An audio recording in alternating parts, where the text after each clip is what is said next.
Think about what you did this morning. You woke up at roughly the same time. You reached for your phone before your eyes had fully adjusted to the light.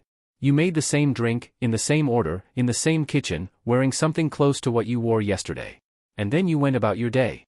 And if you are being honest with yourself, it looked a lot like the day before that. And the one before that. What if that is not a coincidence? What if the loop you feel trapped in is not a failure of willpower or imagination, but a feature of how your brain was built to survive? The answer goes back much further than you might expect.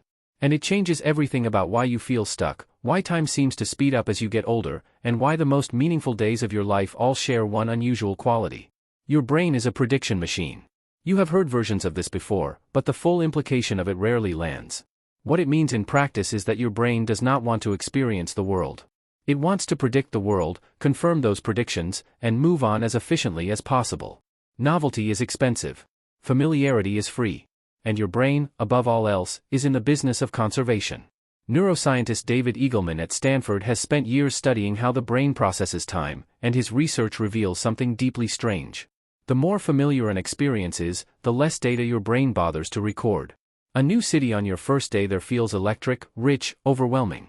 Every corner requires attention. Every smell is registered. Every face is processed. But the 10th day in that same city? Your brain has already built the model.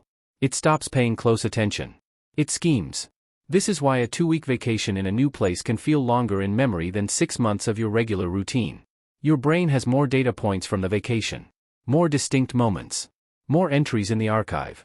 The routine generates almost nothing worth storing. You lived it. Your brain did not bother to file it. And this is where the loop begins. Psychologist William James, writing in 1890, described the phenomenon with unsettling precision. He observed that in youth, time seems to expand endlessly because everything is new. Every experience demands full attention and leaves a thick record in memory. But as habits solidify and routines take over, weeks begin to collapse into each other. Years start to feel identical. Life, James wrote, contracts into a narrow groove. That groove is not laziness. It is optimization. Your brain learns what a Tuesday looks like, what a morning feels like, what your commute sounds like, and it stops spending energy on any of it. The default mode network, a set of brain regions active during routine thought and self-referential processing, takes over. You go on autopilot.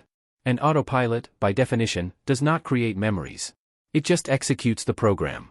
Research from the University of Toronto found that people dramatically underestimate how much of their day they spend on autopilot. Estimates from participants suggested they believed they were consciously engaged for most of the day. Behavioral observation told a different story.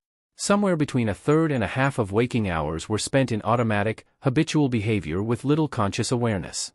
You were present in body. Your brain had left the building. This has a compounding effect. Because the less conscious attention you bring to a day, the fewer distinct memory traces it leaves. And the fewer traces it leaves, the more yesterday feels like today feels like last Tuesday. The loop is not just something you are living. It is something your brain is actively constructing, day by day, efficiency by efficiency, habit by habit. But here is what makes this genuinely strange. The loop does not just affect how your days feel. It affects how you experience your own identity. Psychologist Dan McAdams at Northwestern University has spent decades studying what he calls the narrative self, the internal story your brain tells to explain who you are. That story is built almost entirely from memorable, distinct experiences. Moments where something unexpected happened. Moments where you had to pay real attention. Moments where the prediction failed and the world surprised you. When your days are all the same, your narrative self runs out of material. The story of you stops accumulating new chapters. And without new chapters, the brain begins to treat the present as an extension of the past rather than as something genuinely new. You do not just feel like you are living the same day. In a very real neurological sense, you are. The ancient world did not have this problem in the same way. Not because ancient humans were more enlightened, but because their environment forced novelty on them constantly. Seasons changed everything. A drought was not a statistic on the news, it was a physical reality that demanded attention and response. A stranger in the territory required assessment. A new hunting ground required mapping. The brain was continuously updating its model because the model was continuously being challenged. Anthropologist David Graeber argued that many modern institutions are specifically designed to eliminate unpredictability, and that this elimination comes at a cost to something essential in human experience. He was writing about economics and bureaucracy, but the neurological parallel is exact. The systems built to give you stability are the same systems that shrink your subjective experience of being alive. That is the counterintuitive twist at the center of all of this. Safety feels good. Routine feels good. Predictability feels good. Your brain rewards familiarity with a quiet, low-level comfort.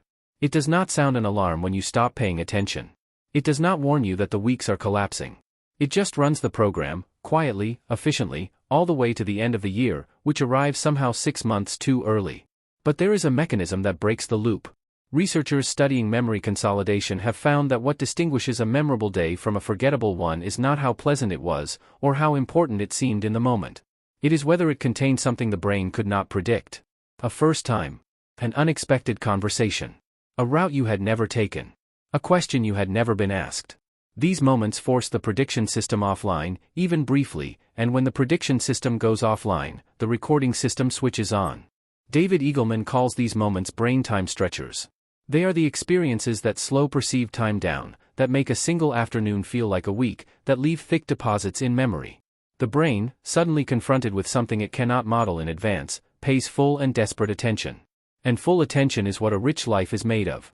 This means the loop is not inescapable. But breaking it requires something your brain is specifically engineered to resist. It requires choosing unfamiliarity.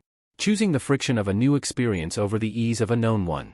Choosing to put yourself in situations where your predictions will fail, where you will have to pay attention, where you will accumulate something worth storing. Not because novelty is inherently good.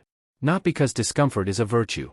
But because your brain only archives what it could not see coming. And the archive is what your life, in retrospect, is actually made of.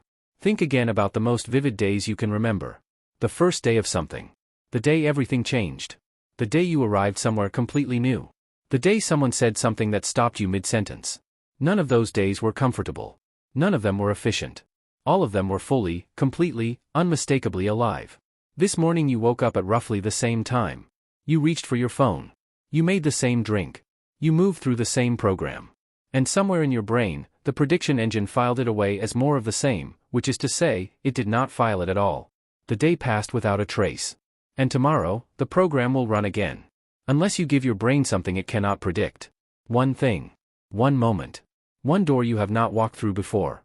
That is all it takes to break the loop, to stretch time, to write a new line in the story of who you are.